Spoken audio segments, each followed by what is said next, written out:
Buenas noches, mis hermanitos. Para mí es un gozo, es un honor, es un placer estar con ustedes aquí.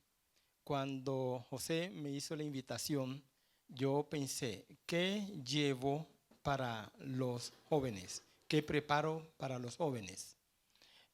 ¿Será que me dedico a preparar toda una teoría política y orientar la discusión acerca de teorías políticas? ¿O más bien traer unas reflexiones que nos permitan mirar nuestra fe desde ciertas reflexiones y mirar la política desde reflexiones cristianas? Entonces yo decidí más bien presentar o elaborar unas reflexiones para presentárselas a ustedes esta noche. Ustedes podrían entender que en ocasiones esas reflexiones son inconexas, pero también tienen su explicación para ello. Espero que nosotros podamos dialogar y que nuestro diálogo sea inteligente, sea constructivo y que podamos edificar por lo menos algo esta noche. A mí no me sorprende lo que José leyó ahora respecto a la crítica que se le hace a la participación de los evangélicos en política. Yo no fui constituyente de la Asamblea Nacional Constituyente, yo fui constituyente de la ACA, de la Asamblea Constituyente de Antioquia, pero yo estaba presente cuando se dio la Asamblea Nacional Constituyente y llegué a ser subdirector departamental del movimiento Unión Cristiana aquí en Antioquia. Así que yo estaba presente cuando se presentó pues todo este boom político. El doctor Jaime Ortiz Hurtado fue el gran palo, sacó 110,000 votos y esa era pues una fuerza política arrolladora. Los evangélicos no estábamos listos para el momento histórico que vivimos en ese tiempo. Si me permiten una autocrítica, yo diría con todo el respeto que yo me merezco y con todo el respeto que mis hermanos se merecen. Me parece que todavía no estamos listos para participar desde nuestra fe. No se trata de aprovechar una oportunidad y aprovechar que tenemos un electorado amplio y que podemos sacar varios senadores, alcaldes, gobernadores, sino de estar preparados académicamente para asumir el reto que esas dignidades nos plantean. A mí me parece que si yo quiero lanzarme como candidato al Congreso de la República, debo conocer bien qué es el Congreso de la República. Si yo quiero candidatizarme como alcalde o como gobernador, debo entender cómo se administra un municipio y un departamento y entender los retos y los problemas que hay. Yo he escuchado e incluso de parte de académicos muchas críticas que le hacen a los distintos gobernantes, presidentes, y que son sumisos a determinado régimen o a determinada potencia. Pero el concepto de Estado nacional ya ha sido revaluado y ahora se está extendiendo el concepto del Estado transnacional. Es verdad que Duque nos gobierna, pero nos gobierna al amparo del Estado transnacional, organizaciones y organismos multilaterales, internacionales, que fijan políticas a los estados locales. Uno tiene que tener en cuenta eso. Si usted va a hacer una crítica política, entienda bien el contexto político interno de su país y el contexto político internacional antes de lanzar una crítica. Porque es muy fácil que uno a un gobernante lo critique sin entender el problema en el cual se encuentra, en las encrucijadas que se encuentran y en las encrucijadas morales, en los dilemas morales en que los gobernantes se encuentran.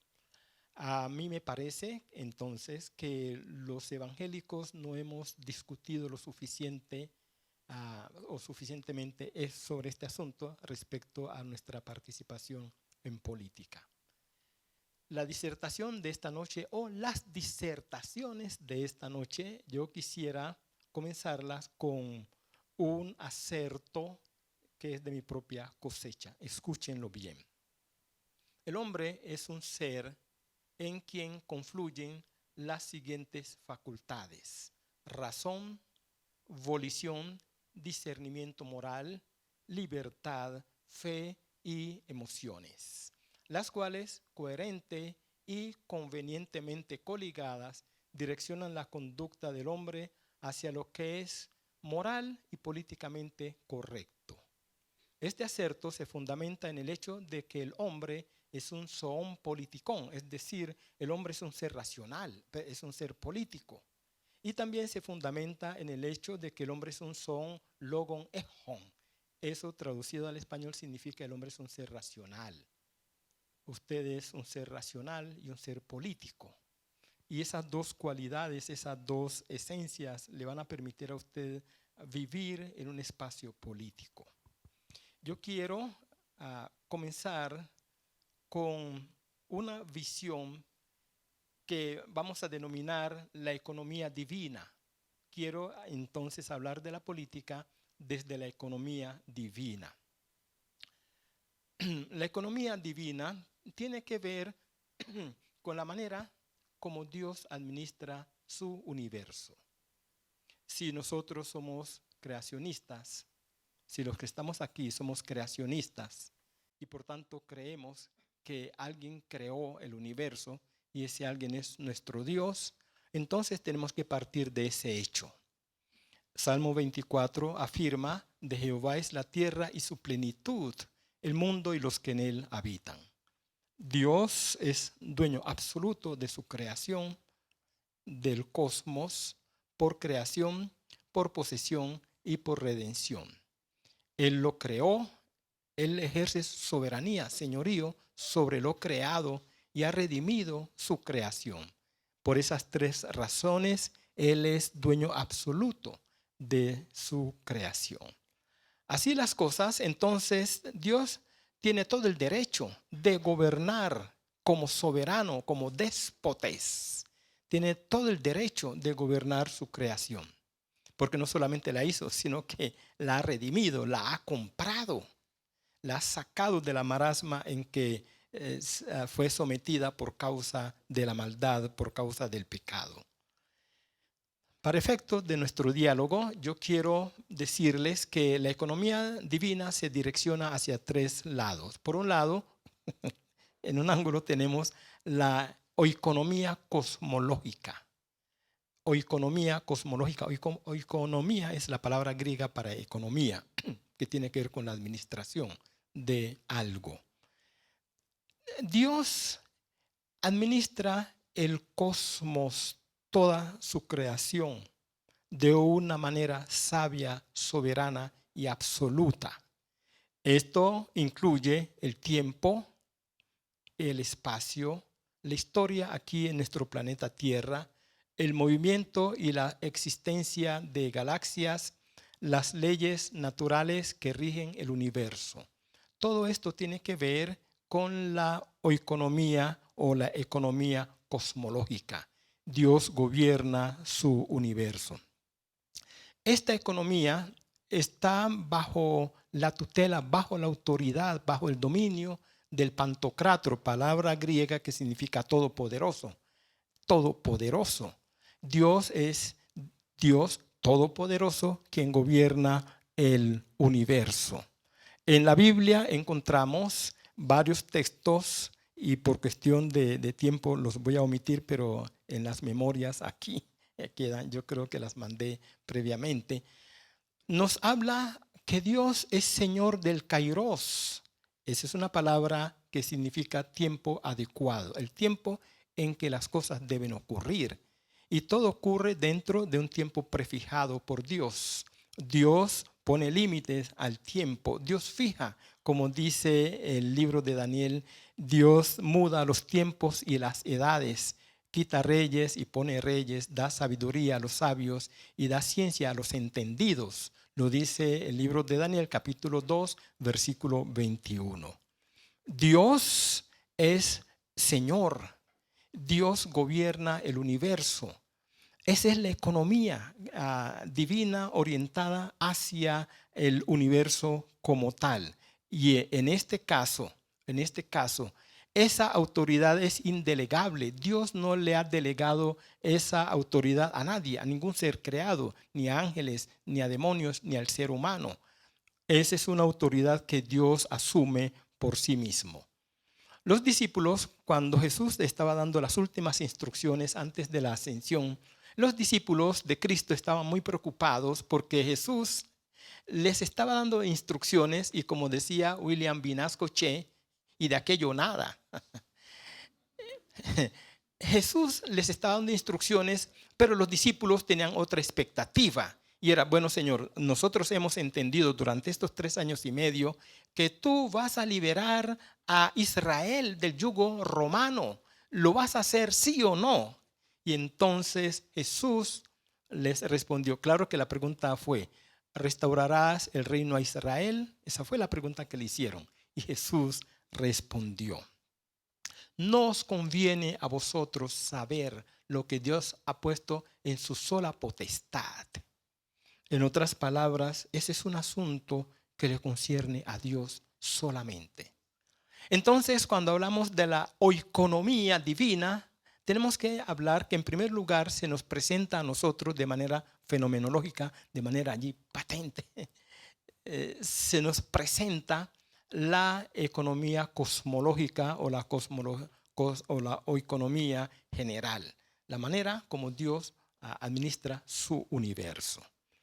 La segunda, no en orden cronológico, sino en orden de mi exposición, la segunda oikonomía es la oikonomía soteriológica o salvífica. Esto tiene que ver con la salvación. Dios tiene una salvación global, completa, absoluta, total para la raza humana, y también esto incorpora al cosmos. Y esa salvación humana para la raza humana, Dios la ha delegado a la iglesia con o bajo la dirección del Espíritu Santo. Así que esta economía soteriológica Dios la depositó en la iglesia. Pablo afirma a los corintios que Dios estaba en Cristo reconciliando consigo al mundo, no tomándoles en cuenta a los hombres sus pecados, y nos encargó a nosotros la palabra de la reconciliación. Por tanto, nosotros somos embajadores en nombre de Cristo, y como si Cristo rogara por nosotros, nosotros rogamos o exhortamos a acercaos a Dios, reconciliados con Dios.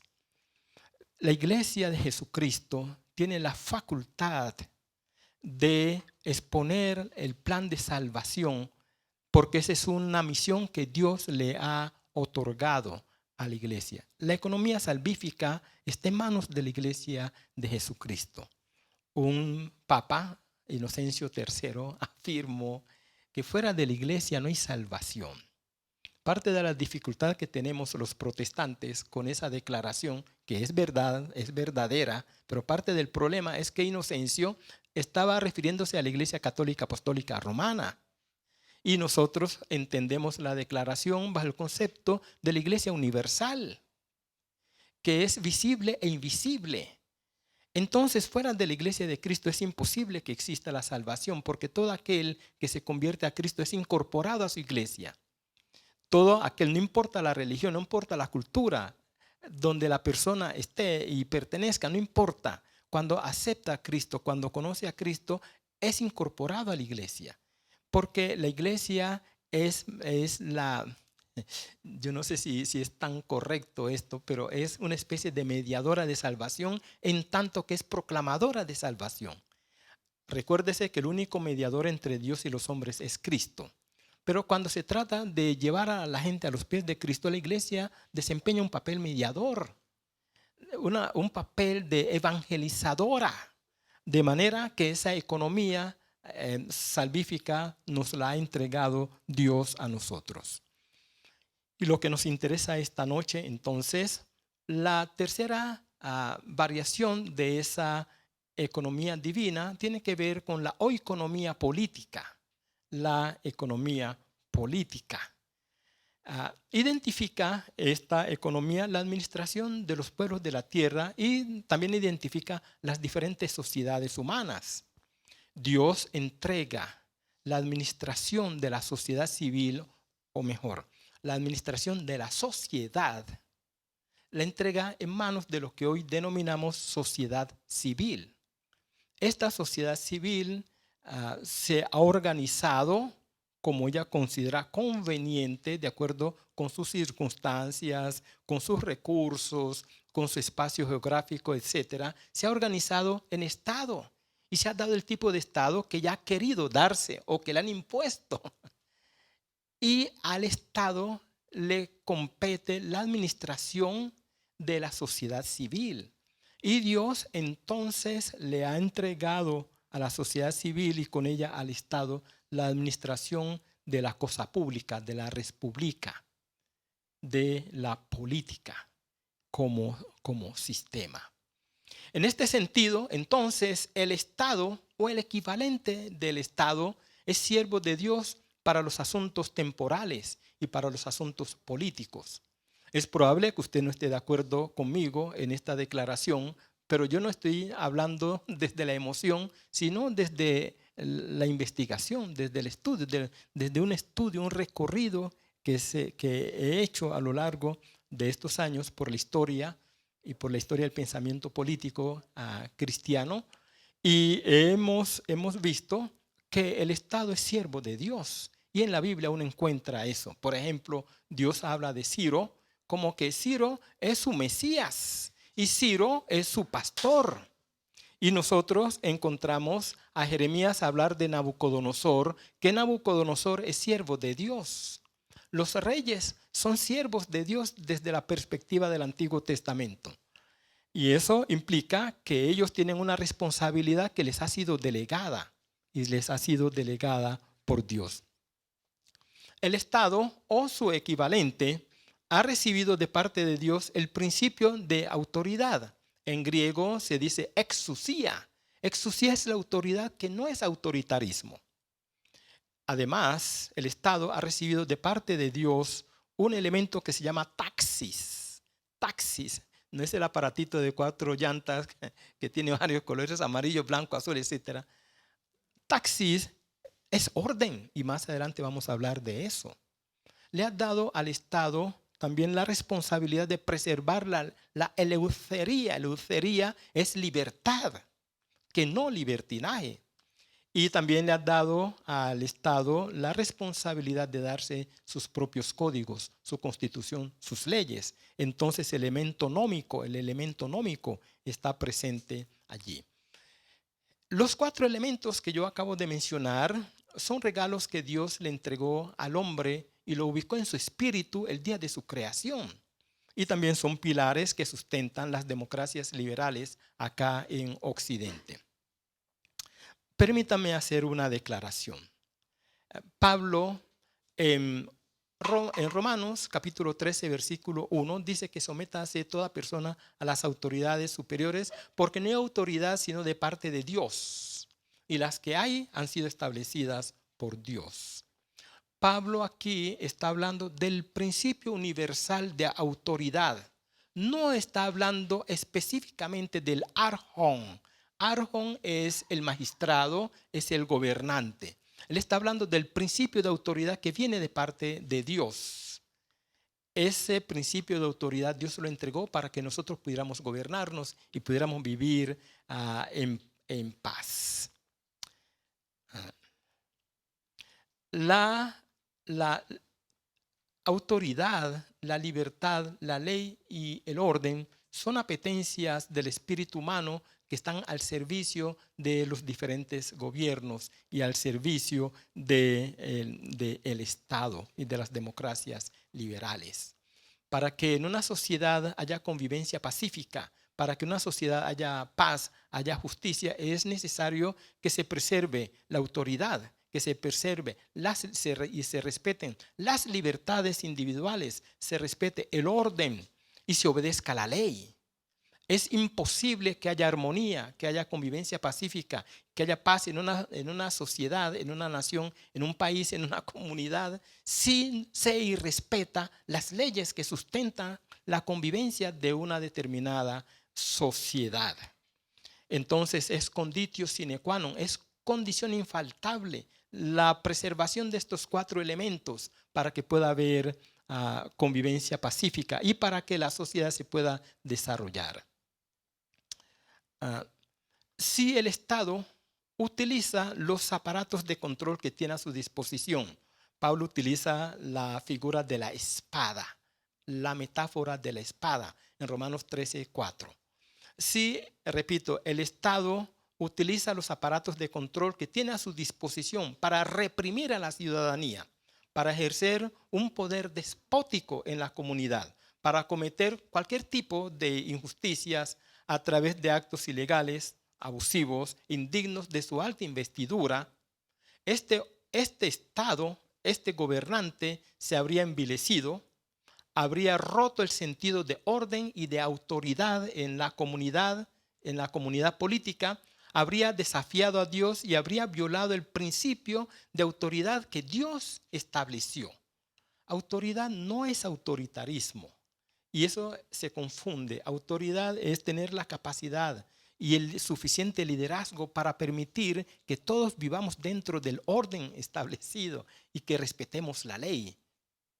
Es verdad que para ello existe la fuerza pública para que ayude al gobernante a mantener el orden, pero no para actuar autoritativamente, porque ese es símbolo y sinónimo y expresión de una profunda debilidad.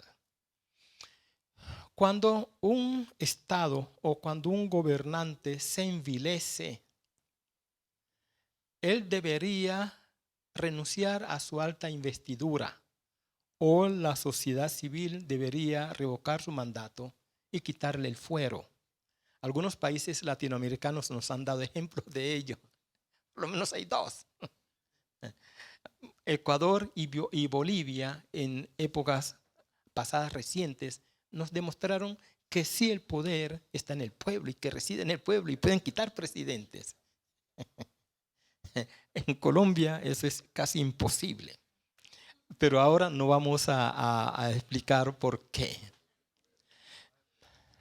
La economía política tiene algunas responsabilidades que Dios le ha otorgado. Por ejemplo, como Dios es Señor de la política, yo quisiera decirles a ustedes que por mucho tiempo yo escuché y leí que la política es del diablo, pero examinando la Escritura he visto que la política es de Dios. El diablo no es el autor de la política. Y Dios, como Señor de la política, nos ha dado algunas instrucciones y quiero mencionar 3. Dios le dijo a los diferentes estados a través de Israel que en una sociedad debe haber equidad. Pero parte del problema que tenemos hoy es que la palabra equidad la hemos tergiversado. Pero la palabra hebrea significa rectitud y derecho. Hay que respetar la equidad. Dios en varios textos, en varios códigos, allí en la Torá, ha hablado, Torá es ley, la ley mosaica, ha hablado acerca de la justicia. Hay 2 términos para referirse a justicia y derecho en el Antiguo Testamento. Esos términos son mishpat y tzedaká. Mishpat significa derecho, decisiones correctas, y tzedaká significa rectitud. La justicia tiene que ver con la rectitud del individuo y con la rectitud de una comunidad. Una persona que no es correcta no puede administrar justicia. Hubo una discusión entre Thomas Hobbes y John Locke. John Locke vive unos 50 años después de Thomas Hobbes, porque ambos están mirando que la alternativa frente al estado de naturaleza del hombre, la alternativa es la creación del estado de derecho. Hay un estado natural en el cual nos encontramos todos y hay que buscar el estado de derecho, hay que crear el estado de derecho. Pero Thomas Hobbes proponía que que ese Estado de Derecho fuera monárquico y John Locke proponía que fuera democrático. Y una objeción que le hacía John Locke a Thomas Hobbes era: una persona que ha sido injusta en las selvas americanas y ha sido injusto con los indígenas americanos, ¿acaso está en condiciones de gobernar a una sociedad? Y con esto, con esa objeción, él quería decir: quien es injusto en su fuero interno, ellos decían en su foro interno, quien es injusto en su fuero interno, siempre lo será en el fuero social. Si yo soy injusto dentro de mí, yo seré injusto en mi trato con ustedes, con mis estudiantes, con los demás. Justicia es rectitud, pero Occidente se ha dejado arrastrar por el concepto romano de justicia, que tiene que ver con la justicia conmutativa, con la justicia retributiva, con la justicia distributiva, la justicia como equidad. Pero desde la perspectiva bíblica, justicia es rectitud. Y cuando el hombre es correcto, es recto por dentro, sus relaciones interpersonales se verán dinamizadas por esa rectitud, se verán influidas por esa rectitud. Entonces, al gobernante, al Estado, se le pide que obre de acuerdo con el derecho, que es la ley que está presente y que debe gobernarse de acuerdo con la ley, de acuerdo con el derecho. Y tiene que ser correcta la persona. Y debe haber pulcritud, los griegos dirían enkrateia, dentro de la persona para que pueda gobernar. Y otras instrucciones que estaban dentro de este paquete tienen que ver con la legislación. Isaías dice: ay de los que prescriben leyes injustas para favorecer a los ricos y para desfavorecer a los pobres. No se puede crear leyes tendenciosas que pretenden favorecer a una clase política y desfavorecer a la población. Y eso es lo que han hecho los diferentes estados a lo largo de la historia. Por cuestión de tiempo, yo voy a dejar esto en estos niveles. Voy a pasar toda la información que tengo aquí y voy a hablar de esto. Yo quiero concluir este primer ítem con las siguientes observaciones. La economía divina en su totalidad, en su conjunto, es potestativa de Dios. Es decir, está dentro del fuero de Dios. Dos de las tres orientaciones la delegó Dios a la iglesia, la economía soteriológica, y por eso la iglesia responderá ante Dios. Usted y yo tendremos que responder ante Dios por esa responsabilidad y misión que nos otorgó. Y la otra, la economía política, la entregó al Estado. Permítanme decirles esto. Yo le pido a Dios que nunca me permita, y claro, no tengo esas aspiraciones, gracias a Dios, ser alcalde, gobernador o presidente.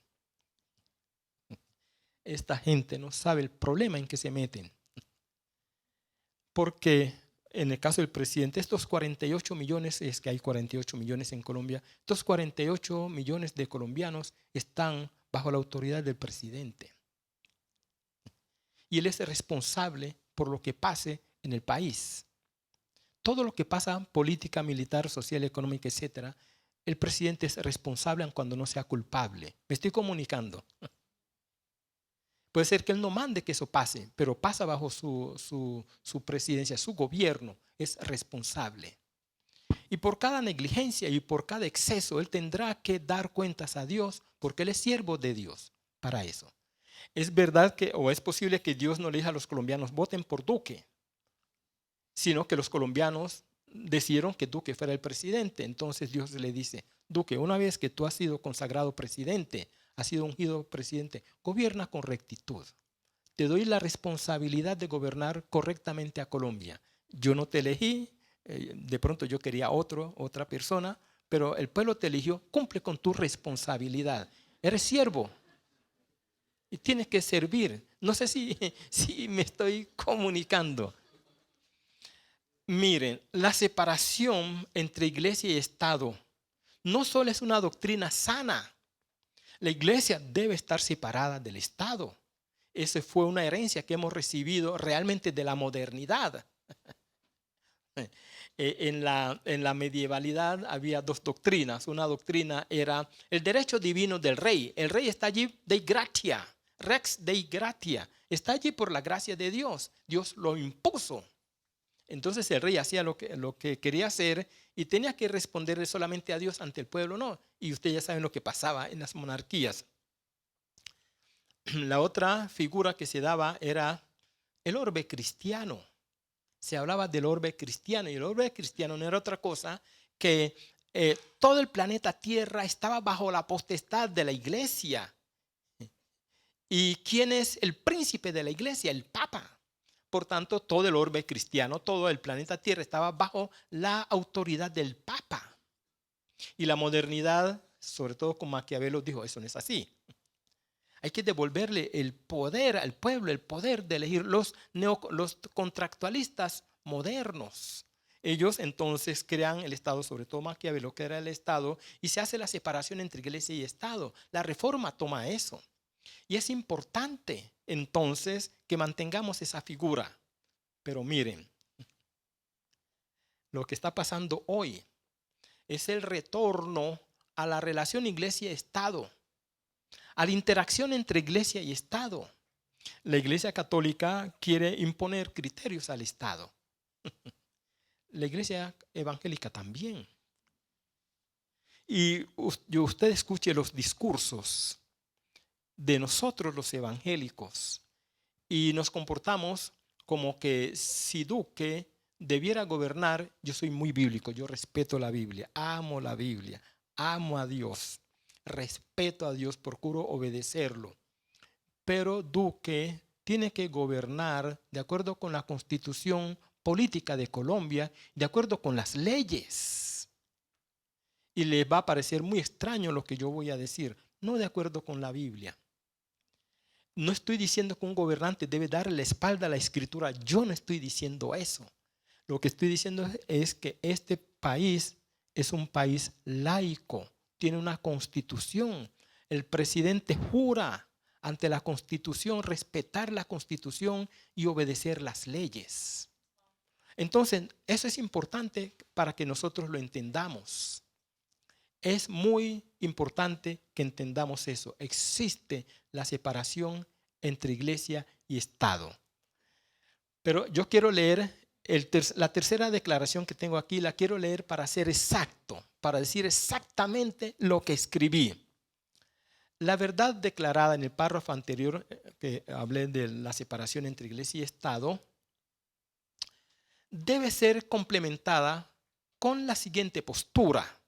Cuando el poder civil se envilece y por lo cual llega a cometer todo tipo de injusticias, de prevaricatos o prevaricaciones y acciones similares, es responsabilidad tanto de la Iglesia de Cristo como de la sociedad civil hacer las denuncias del caso, ya que de no hacerlo pecaría por omisión, además de convertirse en connivente o en cómplice de tales desafueros cometidos por el Estado.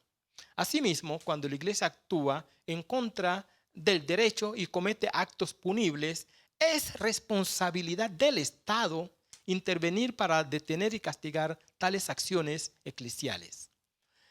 Debemos entonces mantener la tensión entre iglesia y Estado. Aquí afirmo que la relación de la economía política y de la economía soteriológica debe ser de tensión. Tensión, es decir, de distancia y cercanía simultáneas. Nos distanciamos, pero estamos cerca. Y también, por otro lado, de inspección y de vigilancia para que el Estado cumpla con su deber. La iglesia debe estar vigilante y atenta. Y el Estado debe estar vigilante y atento para que la iglesia no vaya a cometer también desafueros.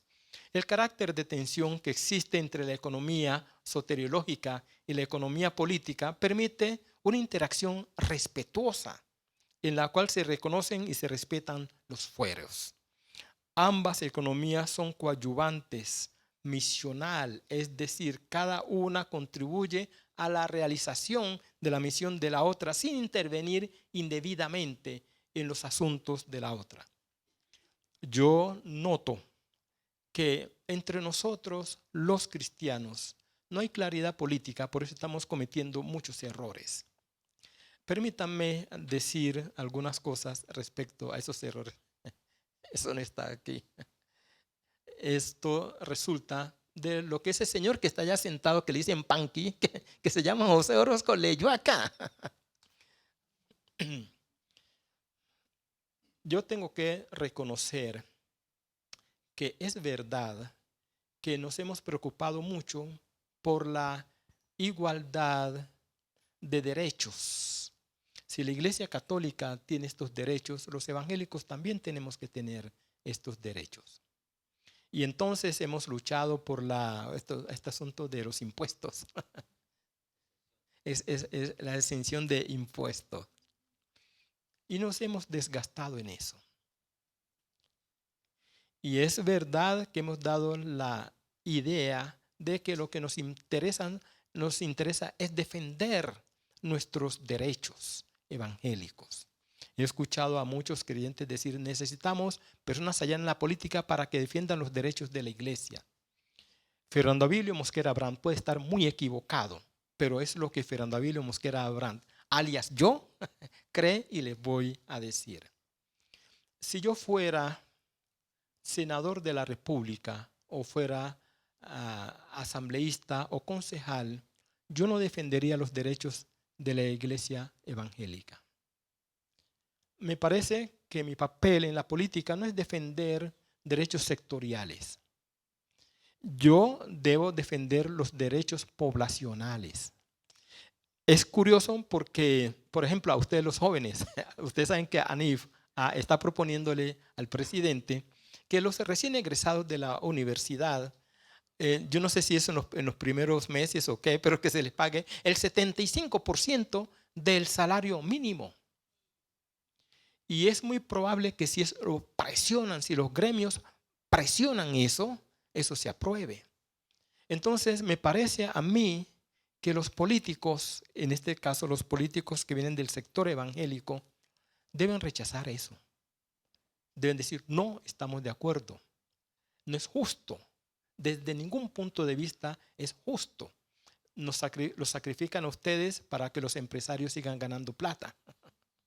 Ellos son los que deben hacer el sacrificio porque ellos son los que tienen el poder económico. Entonces sacrifican al pueblo. No, si se participa en política es para favorecer a los sectores vulnerables. Yo voy a pasar a unos comentarios sobre definición de política porque quiero presentarles unos ítems respecto a cuál es la teleología del Estado, para qué se creó el Estado.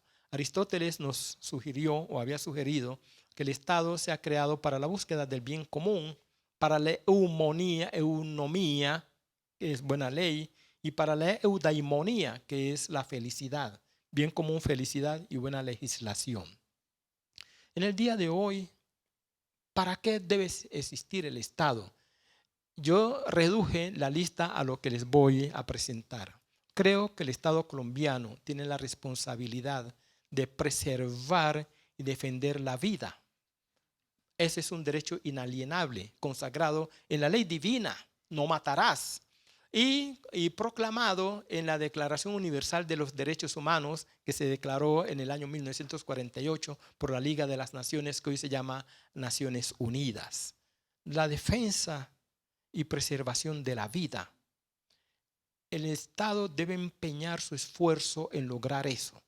Otro propósito del Estado es la protección de las familias y darle instrumentos para que las familias puedan educar adecuadamente a sus miembros.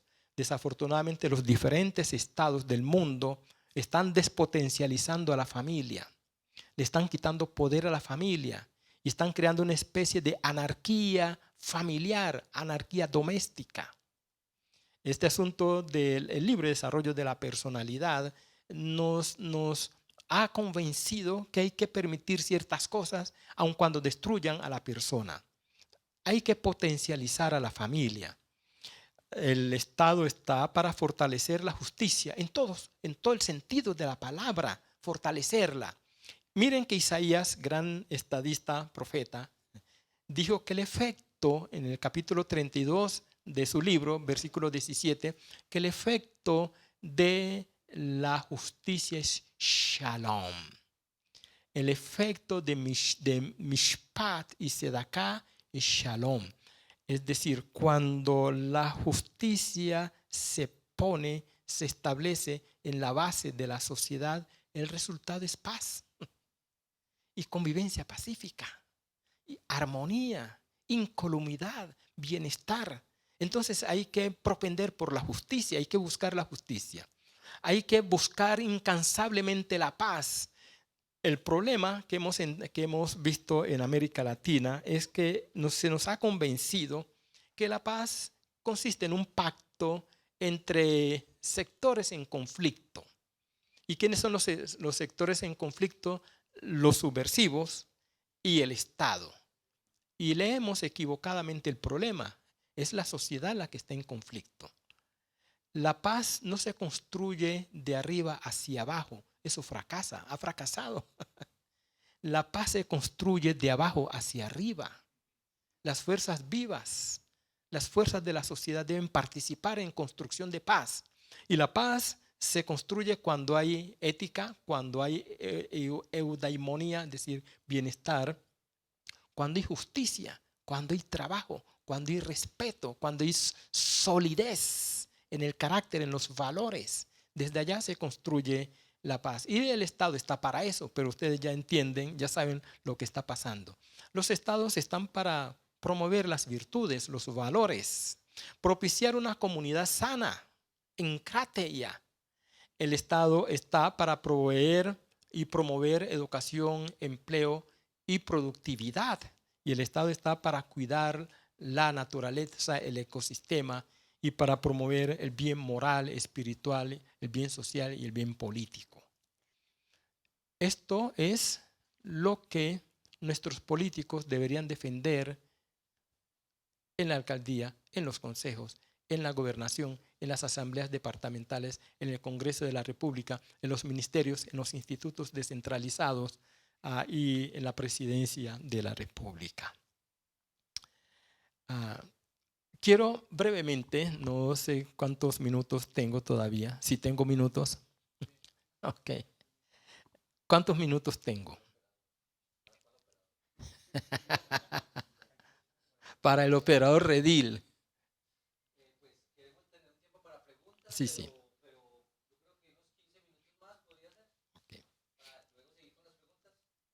Ok. ¿Sabes cuál es el problema? El problema es que cuando hay una concesión, uno tiene derecho a negociar. Ya me dio 15 minutos, ¿me puede dar 30? No acepte. No acepte, porque si me da 30, yo digo, ¿me puede dar una hora? Ese es el proceso de negociación. Uno va logrando cosas. Bueno, yo quiero hablar acerca, y ustedes habrán notado que yo dejé a un lado mucha información que traía, pero quiero hablarles acerca del voto inteligente. Sí.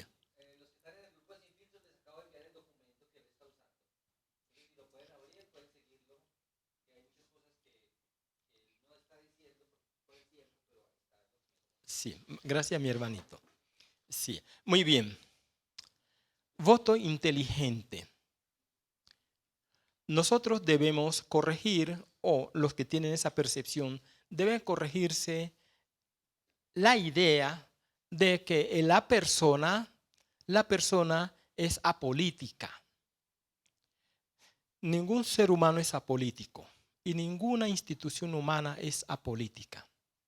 La Iglesia de Jesucristo no es apolítica, ni puede ser apolítica. No sé si me estoy comunicando, y si no me estoy comunicando, lo explico. El ser humano es un zoon politicón, es un ser social que vive en comunidad y que contribuye, coadyuva al desarrollo de la sociedad. y que a la vez perjudica a la sociedad. Con mis actos negativos yo perjudico a la sociedad. ¿Por qué? Porque soy un ser político. Y con mis acciones buenas, con mis responsabilidades, yo beneficio a la sociedad. ¿Por qué? Porque soy un ser político. Entonces ningún ser humano es apolítico, la iglesia tampoco es apolítica. Lo que sucede es que la iglesia debe ser apartidista y suprapartidista. Eso quiere decir que la iglesia de Cristo, su iglesia local, no debe casarse con ningún, y escuchen bien esto, y esto me ha causado problemas y me seguirá causando problemas, pero cuando me convenzan que estoy equivocado, cambiaré mi forma de pensar. Mientras tanto, seguiré siendo obcecado, terco, terco. La iglesia de Jesucristo, la iglesia local, no debe casarse con ningún partido o movimiento político, así sea que ese partido o movimiento político surja del interior de la iglesia evangélica. La iglesia está llamada para ministrar a los hombres, a todos los hombres, de cualquier movimiento y partido político, de cualquier raza, cultura.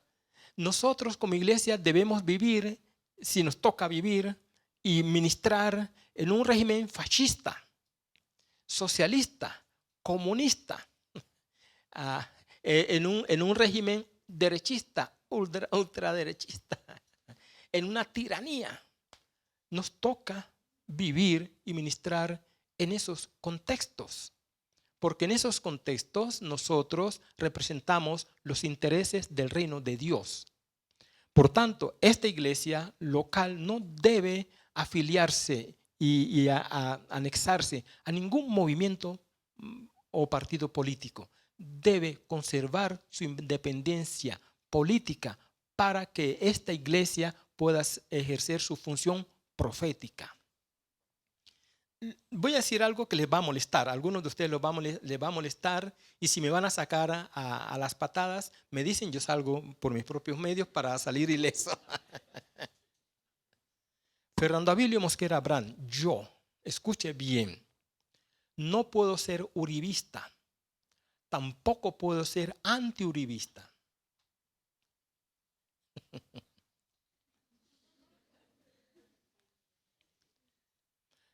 Como siervo de Dios, yo tengo que ver y reconocer virtudes y defectos en Fernando Abilio Mosquera Brand, en cualquier sistema. Hay personas que ningún sistema, ningún gobierno les satisface.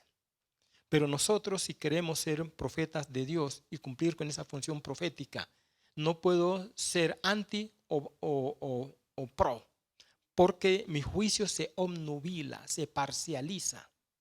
Y si yo represento los intereses de Dios, yo debo ser capaz de decir, esto está malo. Y también decirle, lo está haciendo bien. Entonces, yo no puedo ser ni anti ni pro uribista. No sé si me estoy comunicando. La iglesia de Jesucristo no puede ser partidista aun cuando es política. No, tiene que ser apartidista y tiene que ser suprapartidista. Es decir, no afiliarse a ningún movimiento o partido político y por el contrario, trabajar con todos los movimientos y partidos políticos. Ministrarlos a todos. Estamos llamados a atender puentes de reconciliación. Y cuando usted le dice a un sector político no y le dice a otro sector político sí, usted se parcializó y perdió la capacidad de mediación. Porque su independencia la vendió. Entonces, la gente dice, yo no voy a votar porque a mí no me gusta la política, porque eso no cambia nada. Me parece que debemos votar y si ningún candidato me satisface, tengo todavía el derecho de votar en blanco. El voto en blanco es un voto de protesta. Le digo a los candidatos, ninguno de ustedes me convenció. Sí voy a ejercer mi derecho al voto, pero voto en blanco. Este voto en blanco es un veto para todos ustedes. Aun cuando ese voto en blanco aparentemente no sirva para nada, estoy expresando mi inconformidad a través del voto en blanco. Yo quiero sugerirles en cuanto al voto inteligente, y probablemente lo que voy a decir caiga, es que sea una predicación en el desierto, pero es mi responsabilidad decirlo. No vote por ningún partido. No se acostumbre a votar por ningún partido. Vote por candidatos. Pero antes de votar por un candidato, tenga en cuenta estas recomendaciones. 1. Identifique, y no es contradicción, no voy a contradecir lo que dije anteriormente. Identifique el partido al cual pertenece y cuál ha sido su desempeño en ese partido. Usted perteneció al partido tal. ¿Qué hizo en ese partido? ¿Por qué usted merece mi voto? Segundo, usted debe ser consciente de qué papel ha desempeñado ese partido en la historia del país o de la comunidad. Identifique la ideología tanto del partido como del candidato. Parte del problema hoy, y me van a perdonar los politólogos, parte del problema hoy es que tenemos partidos sin ideología. Las ideologías se cruzaron. Un presidente conservador llamado Andrés Pastrana gobernó como un eximio liberal. Era muy liberal, tanto que casi le entregó medio país a las FARC en su tiempo. Un liberal gobernó como un recalcitrante conservador, Álvaro Uribe. Las fronteras se han corrido, se han cruzado. Uno habla de los candidatos de izquierda, cuando uno los escucha y los ve, son de derecha. Las fronteras se han corrido, se han diluido. Entonces, uno debe preguntarse cuál es la ideología real de este movimiento y de este candidato. Descubra si el candidato ha formado parte de administraciones locales, departamentales y nacionales, y si ha formado parte, cuál fue su desempeño en el cargo que realizó, que obtuvo, qué hizo. Esto le dice a usted si ese hombre o esa mujer realmente merece su voto o no. Si ha sido esta persona un legislador, concejal, diputado o congresista, analice cuál ha sido su desempeño en esas corporaciones. Analice su conducta ética de esa persona. Examine las propuestas de su candidato y compárelas con otras propuestas. Es importante que nosotros sepamos qué están proponiendo los candidatos, pero no solamente qué están proponiendo, cómo piensan financiar sus propuestas. Yo les puedo proponer a ustedes cualquier cosa y suena bonito, pero yo sé que eso no lo puedo realizar. Entonces, ese es populismo, etcétera, es demagogia. Propuestas bonitas, pero cuando ya la persona sube al poder, él ya sabía que no las podía realizar, pero cuando sube al poder dice un chiste que le hicieron a Belisario Betancur. Cuando Belisario Betancur era candidato, su lema era ¡sí se puede! Era ¡sí se puede!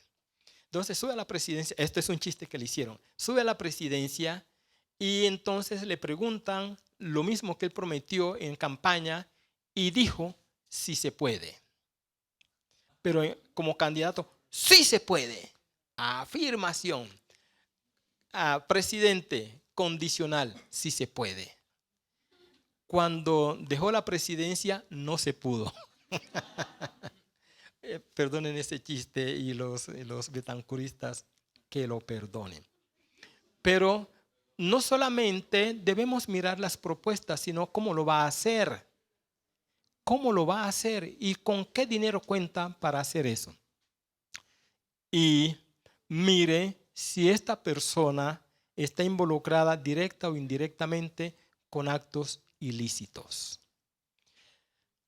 Usted no puede perpetuar el error. En los últimos años yo he perdido mi voto porque he votado por personas que perdieron, pero me quedó la satisfacción que voté por la persona que creo que era correcta en lo que toca, en lo que compete, pues, ser correcto, y por la mejor propuesta. No ganó, pero me quedó la satisfacción perdí mi voto en tanto que no ganó, pero gané mi voto en tanto que no se lo di a una persona de quien yo desconfiaba. Mi voto en este caso no era un voto útil, pero era un voto a conciencia. Voté a conciencia. Bueno, voy a dejarlo en estos niveles para que podamos dialogar. Don Fernando, esta es la pregunta. ¿Cree usted que en las iglesias debería haber algunos semilleros o escuelas de pensamiento político en las iglesias en términos de principios del reino? ¿En términos de principios del reino? Hemos hablado en Unión Cristiana cuando existía, e incluso hay una propuesta todavía de crear una escuela de formación sociopolítica. Elaboré un borrador, una especie de propuesta para eso, porque creo que sí el evangelicalismo latinoamericano, en este caso colombiano, sí necesita ser formado para las lides políticas. No sé si deberíamos fragmentar el esfuerzo, que cada iglesia tenga en su seno un centro de formación, pero yo pienso que a nivel evangélico sí deberíamos tener un centro de formación. Yo quisiera ir un poquito más allá de la pregunta porque algo que quiero decirles. Yo, como ministro de Dios, no debo participar en contiendas electorales. Y no puedo decirle a la iglesia por quién va a votar. No debo hacerlo. Debo orientar a los hermanos acerca de la responsabilidad y también puedo orientarlos acerca de las propuestas que hay. Pero la iglesia debe tomar los creyentes deben tomar sus propias decisiones. Pero lo que creo que sí debo hacer es, por ejemplo, algunos de ustedes tienen interés político y quieren dedicar su vida a la política. Me parece que la iglesia sí debe formarlos, sí debe animarlos. Y en ese caso sí debe haber una formación, no la formación profesional que da la universidad, porque esa formación la van a tener en la universidad, pero hay elementos complementarios que tienen que ver con el carácter, tienen que ver con la visión, tienen que ver con la ideología, la lectura teológica de la economía, la lectura teológica de la salud, etcétera, que me parece que el joven sí debería ser formado por la iglesia, estimulado por la iglesia. Si usted quiere ser alcalde de Medellín, prepárese adecuadamente. Prepárese, estudie, sea juicioso, estudie la ciudad, conozca sus problemas, conozca cómo se administran otras ciudades. Métase en eso y cuando esté bien formado, entonces, ahora sí, láncese, pero no se lance desde arriba. Comienza trabajando desde abajo, con las comunidades. No como un paracaidista que llegó con una visión de ciudad que va a transformar la ciudad de Medellín. Comienza a trabajar desde abajo, desde las comunas, desde los barrios. Gánese la confianza de las comunidades y usted se ha estado preparando, tanto teórica como en la práctica, para gobernar. Me parece que ese es un elemento que debemos considerar.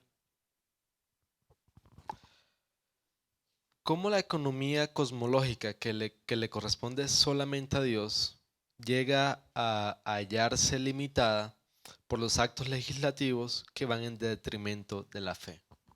No. Si de pronto eso lo dije o lo di a entender, no. Dios es soberano y justamente, no sé si. Sí, está escuchando, está bien, no hay problema. Ok. Dios es soberano y en su economía nadie interviene, nadie la obstaculiza. La economía cosmológica o general, nadie la obstaculiza. Dios puso leyes en el cosmos y el cosmos se rige por esas leyes. Dios determinó que ciertas cosas ocurrieran en cierta época y eso nadie lo cambia. El hombre no tiene ninguna autoridad, ninguna injerencia en la economía cosmológica. Sí tiene injerencia en las otras dos. Así que si yo di esa impresión o si en algún momento lo dije, presento disculpas, me equivoqué, pero no. No. Sí. Cuando un gobernante se envilece y no quiere dejar el poder, ¿debe el pueblo cristiano sublevarse en pos de la justicia o debe soportar el yugo opresor? Ni lo uno ni lo otro. Lo que pasa es que hemos aprendido, porque se nos ha enseñado, que la violencia se sofoca con violencia. Entonces el Estado oprime al pueblo y el pueblo se levanta y combate al Estado, derroca al Estado y el pueblo mismo se convierte en opresor del pueblo mismo. Se levantan los guerrilleros para defendernos de las tropelías del Estado y los guerrilleros se convierten en nuestros opresores. Oprimen comunidades donde ellos tienen dominio. Luego se levantan los paramilitares para defendernos a nosotros de los guerrilleros y lo que hacen los paramilitares es oprimir a las personas a quienes están defendiendo. Opresión con opresión, es decir, la opresión no se combate con la opresión. Nosotros tenemos formas, la población civil tiene formas para revocar un mandato y no por medio de la sublevación. La sublevación, yo particularmente como pacifista que soy, como anabautista que soy, no estoy de acuerdo con la sublevación porque eso genera muchos problemas. Pero hay otras formas de revocar el mandato a gobernantes. Ustedes saben que en Colombia se han seguido procesos de revocatoria de mandatos. Me parece que lo que sí podríamos hacer es liderar, que nuestros líderes lideren procesos revocatorios y convencer a la población civil de revocar a ese gobernante envilecido mediante la revocatoria de mandato, más no mediante actos subversivos. Aun cuando ese no es el término que utilizan allí, pero permítanme utilizarlo. Muy bien. Dice esta pregunta, si estamos llamados a someternos y respetar las autoridades, incluyendo al Estado, ¿estaría mal protestar en contra de los estatutos y leyes que establece el Estado? Miren, Isaías dijo, ay de los que prescriben leyes injustas. Nosotros sabemos que algunas leyes favorecen a un segmento poblacional y desfavorecen a otro segmento poblacional. ¿Qué pasa cuando una ley es injusta? Ya sea porque nació injusta o porque es obsoleta o porque no obliga a los ciudadanos a respetarla. Hay que cambiarla. Y la sociedad y el Estado tienen mecanismos para modificar las leyes. Y nosotros podemos elaborar proyectos de leyes y presentarlos al Congreso. Entonces, esas leyes que son injustas, que son obsoletas, que fueron elaboradas tendenciosamente, que ya no obligan, no causan obligación o no crean obligación en el ciudadano, deben ser cambiadas por los medios adecuados que tiene el Estado para hacer eso.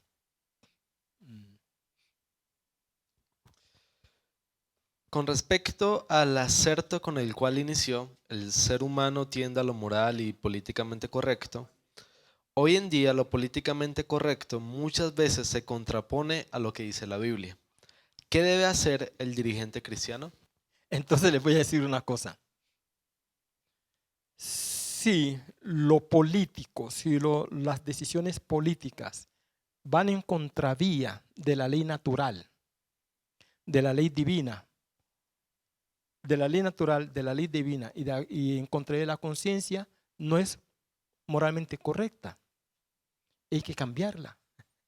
El problema es cuando se habla de la relación, entre, y este punto yo lo tenía cuando estaba elaborando las conferencias, pero por ser tan largos yo lo quité. Entonces ni ustedes lo tienen ni yo lo tengo, pero lo voy a comentar. Cuando se habla de la relación entre política y ética, hay algunas posiciones. La ética debe estar por encima de la política. Entonces es la ética la que le fija a la política lo que es moral y políticamente correcto. Entonces esa postura hace que los políticos comiencen a sentirse muy incómodos por elementos éticos que impiden que ellos hagan lo que hacen. Entonces voltean el asunto. Hay una otra lectura de esa relación. La lectura es que la política rige los códigos éticos. Entonces el político es quien va a determinar lo que es bueno y lo que es malo. Y por supuesto ahí va a campear la corrupción. Y la otra lectura es el integrismo ético, que debe haber una relación entre política y ética.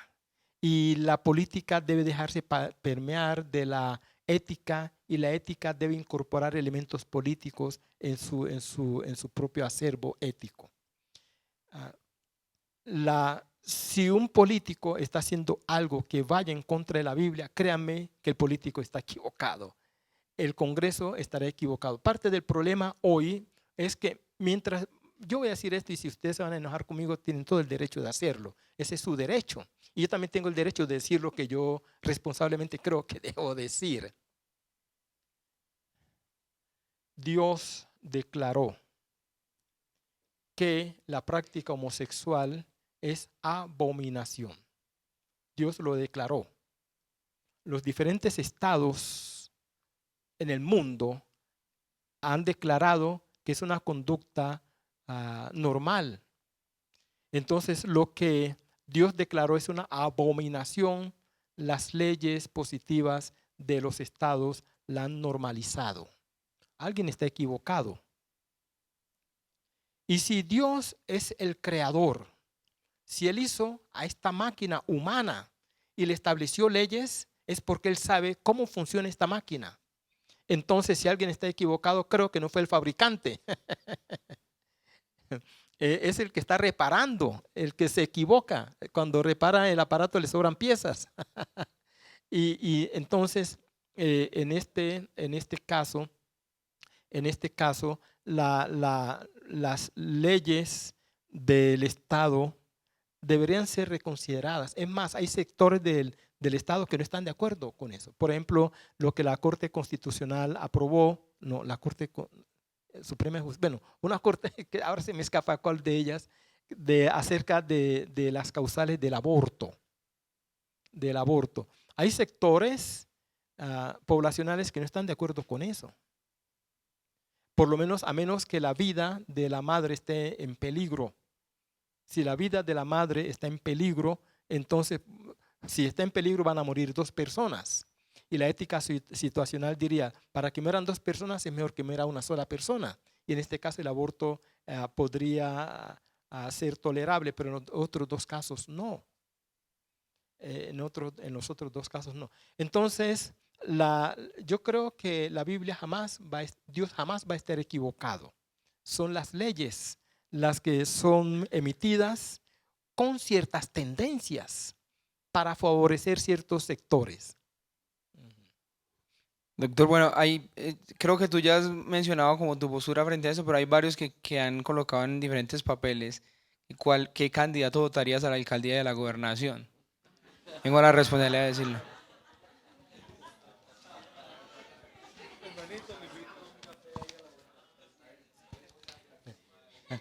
Puedo responder con esta declaración, sin comentarios. Yo no puedo inducirlos a ustedes a que cometan el error que yo pueda cometer. Ustedes tienen que ser autores de sus propios errores, no de lo mío. Bueno. ¿Crees que Jesús tenía un discurso político? En el diálogo con Zaqueo que no conocemos generó una acción en él. ¿Se puede decir que desde el púlpito se puede hacer predicación política al estilo de Jesús? Yo estoy convencido que la iglesia es política, porque la política en términos generales tiene que ver con el desarrollo armónico del individuo y de la sociedad. El elemento religioso es parte del discurso político. El elemento moral es parte del discurso político. La reconciliación es parte del discurso político. Los elementos espirituales son parte del discurso político. Una persona perturbada espiritualmente perturba la comunidad, por lo menos el sector pequeño en donde se encuentra. Una persona sana espiritual y moralmente contribuye a la sanidad de otras personas. Todo esto forma parte del discurso político. Por supuesto que Dios, por ser el autor de la política. Pablo, y miren que Pablo dijo, le escribe a Timoteo que ore por los hombres que están en eminencia para que vivamos quieta y reposadamente. Jeremías escribe a los que están cautivos en el exilio, les dice, oren por la paz de la ciudad donde ustedes están, porque en su paz ustedes tendrán paz. Y entonces uno encuentra que la Biblia sí tiene un discurso político asociado con el elemento espiritual y moral. Y Jesús tenía un discurso político. En la iglesia donde yo estoy, yo predico sobre política. E insto a los hermanos a que tengan discernimiento político, a que cumplan con sus responsabilidades. A quién es un candidato, no el quién no es en cuanto a persona, sino en cuanto a perfil. ¿Quién es un candidato ideal por quien deberíamos votar? Y yo presento el perfil sin decir quién. Y me parece a mí que es responsabilidad mía ayudar a orientar a mis creyentes, a mis hermanos, acerca de responsabilidades políticas. Jesús lo hizo, Pablo lo hizo. La Biblia está llena de exhortaciones, de parénesis políticas. Y me parece que el pastor debe hacer lo mismo, pero sin inclinar su balanza a ningún candidato ni a ningún movimiento o partido político. La Confesión de Westminster dice que el magistrado civil tiene el deber de suprimir toda blasfemia y herejías. ¿Puede el político cristiano usar la espada, como dice Romanos, con el fin de suprimir todo lo que atente contra la iglesia de Cristo? Uno no puede sacar las cosas de su contexto. Una responsabilidad que tenían los gobernantes en Israel era llevar a la pena de muerte a los que blasfemaban y a los que se apartaban del yavismo. Me parece que con la separación de iglesia y Estado eso no es posible. Eso no es posible. En la sociedad contemporánea, la materia de fe y asuntos éticos no son punibles jurídicamente o judicialmente. Entonces, a mí me parece que la separación de iglesia y Estado permite que el Estado se encargue de los delitos que atentan contra la sociedad y que la iglesia se encargue de los problemas que atentan contra la pureza de la iglesia, pero dentro de la iglesia, no fuera de la iglesia.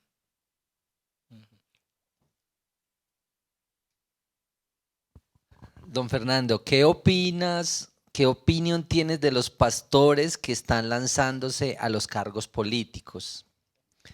Y en general, ¿qué opinión le merece el movimiento Colombia Justa y Libre? Bueno, mis hermanitos, que Dios los bendiga, me voy.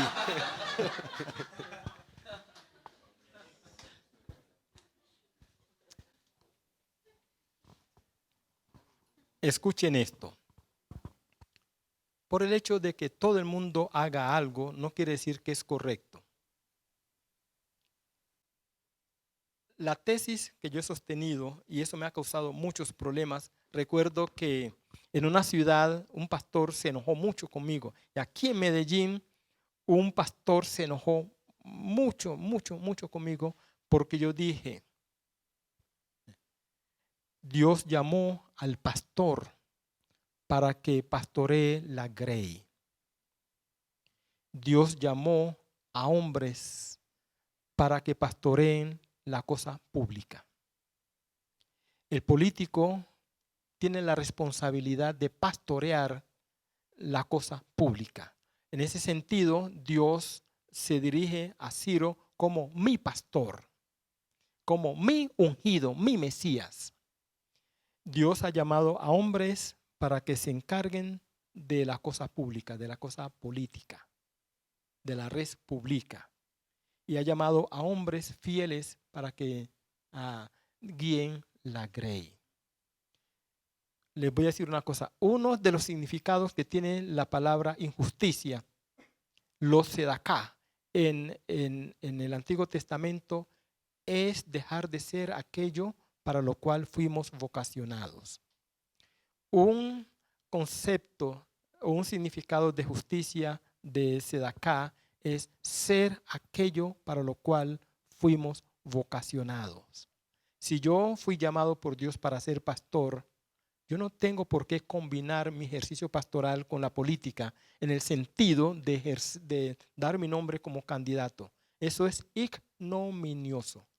Enójese quien se quiera enojar conmigo.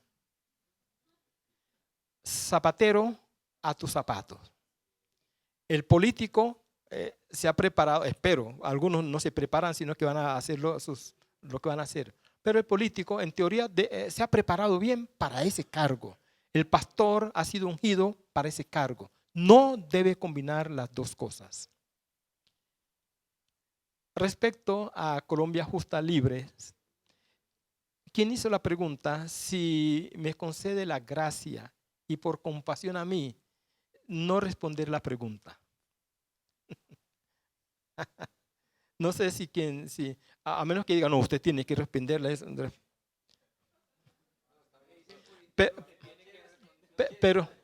Pero lo que sí quiero decir es, a mí me parece que el ejercicio político otra vez debe surgir de abajo hacia arriba. El hecho de que yo sea pastor de una iglesia grande no me da derecho a candidatizarme.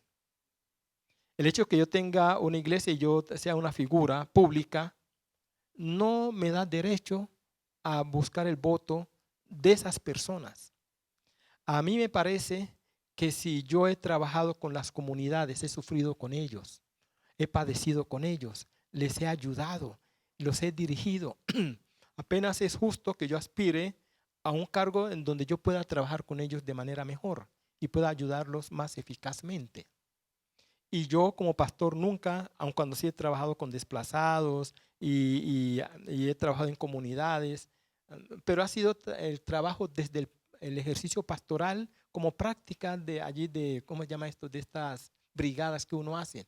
Pero nunca he trabajado hombro a hombro todos los días de la semana con ninguna comunidad. Entonces yo no merezco que estas personas me den su voto apenas porque yo soy Fernando Abilio Mosquera Brandt, un líder religioso. Parte del problema que tenemos es que nosotros no estamos haciendo política como deberíamos hacerla, sino que hemos tomado paradigmas de políticos del pasado, del presente y probablemente del futuro. Aprovechando coyunturas, nos creamos en tiempos preelectorales y nos organizamos y ya mandamos candidatos. Un candidato debe prepararse muy bien. Una persona que quiera ser alcalde debe tener años de preparación. Y yo dudo que muchos de los candidatos que hoy hay a estos cargos no se han preparado ni siquiera hace 6 meses. Sino, hombre, voy a decir esto. A un movimiento político, a un partido político, le conviene ganar votos. Entonces dicen, Fernando, ¿usted por qué no yo vivo en Bello, ¿por qué no se candidatiza a la alcaldía de Bello? Ellos saben que yo no voy a ganar, pero si yo arrastro 50 votos, eso suma al partido. No les importa si yo gano o no, sino les importa ganar votos para el partido. Y en ese caso instrumentalizan a uno. Y uno debe ser lo suficientemente inteligente para no aceptar eso. No sé si respondí la pregunta al estilo fernandino.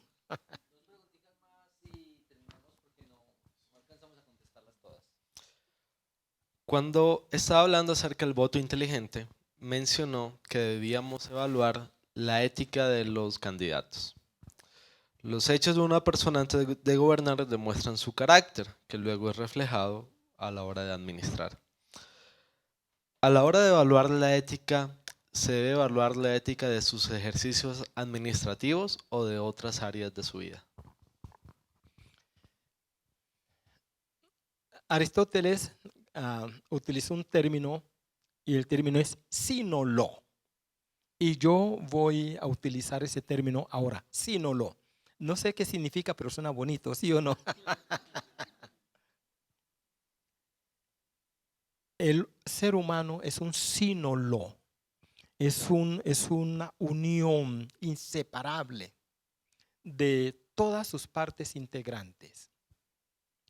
La ética tiene que ver con las actitudes muy personales. Miren, les voy a decir una cosa. Salvo dos cosas: la intimidad de la pareja y las necesidades coprológicas. Perdonen eso. Uno no debe hacer en privado, salvo esas dos cosas, o tal vez habrá otra que se me escapa, pero salvo esas dos cosas, uno no debe hacer en privado lo que no puede hacer en público. Me estoy comunicando. Yo soy lo que yo manifiesto en público, es lo que yo cultivo en privado. Yo en privado puedo ser una cosa y en público ser otra. Eso es lo que la gente cree. Pero miren que Cristo dijo que de la abundancia del corazón habla la boca. Yo he enseñado, si uno quiere conocer a alguien, haga varias cosas con esa persona. Coma con esa persona. Juegue con esa persona.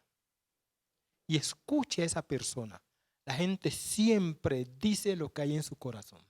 Siempre. Lo que pasa es que uno no escucha. Pero si uno escuchara atentamente al otro, uno se da cuenta, esta persona a mí no me conviene, yo me aparto de esta persona. Porque lo que dice es lo que ha cultivado. Entonces, hay una ética muy privada, pero que se transparenta en lo público. Si yo soy profesor, no voy a tener una ética política. Voy a tener una ética que se va a manifestar en el aula de clase. Y eso que yo manifiesto en el aula de clase es lo que yo cultivo en privado. Entonces, el político hay que verlo. Claro, uno no se le puede, perdonar la expresión vulgar, uno no se le puede meter al rancho al político. Pero si uno sigue detenidamente a esta persona y lo escucha detenidamente, uno se da cuenta que esta persona, por más que quiere enmascarar lo que es, no puede. Jesús dijo, de la abundancia del corazón habla la boca. Las actuaciones públicas reflejan lo que es la persona por dentro. Por último, ¿es correcto que un cristiano participe de manifestaciones o protestas? Otra pregunta ¿es correcto salir a marchar y a protestar? Yo creo que aquí es cuestión ya de la conciencia de cada cual. Yo jamás lo he hecho y jamás lo haré.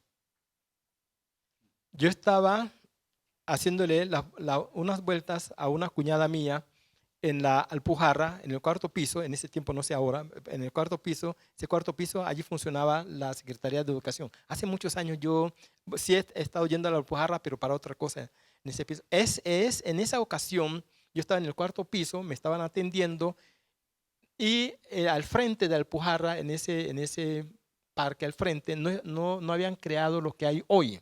Es una plaza allí y los profesores estaban allí con arengas y abajo y pidiendo y reclamando derechos. Y yo estaba escuchando y todo el personal de la Secretaría de Educación estaba trabajando, por lo menos a los que yo veía allí estaban trabajando.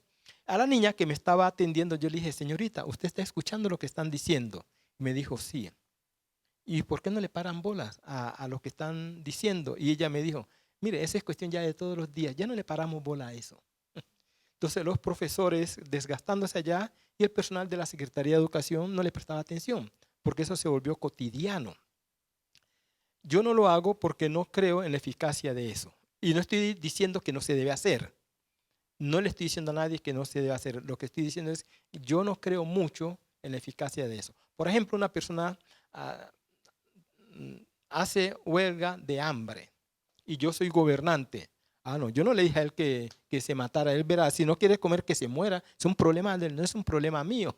Entonces el pobre, al final tienen que llevarlo al hospital y ponerle destroza y varios días hospitalizado. ¿Y en qué me afectó a mí como gobernante? En nada. Entonces a mí me parece que hay ciertas acciones que se volvieron moda, pero que no mueve tanto. Ahora, ustedes saben que hay manifestaciones que sí hacen que el Estado o el gobierno dialogue con los manifestantes. Así que yo no le digo a nadie que no lo haga. Me parece que eso depende de la conciencia de cada cual. Fernando Abilio Mosquera Brand no lo hace, pero no quiere decir que yo diga a los demás que no lo hagan, porque son decisiones personales.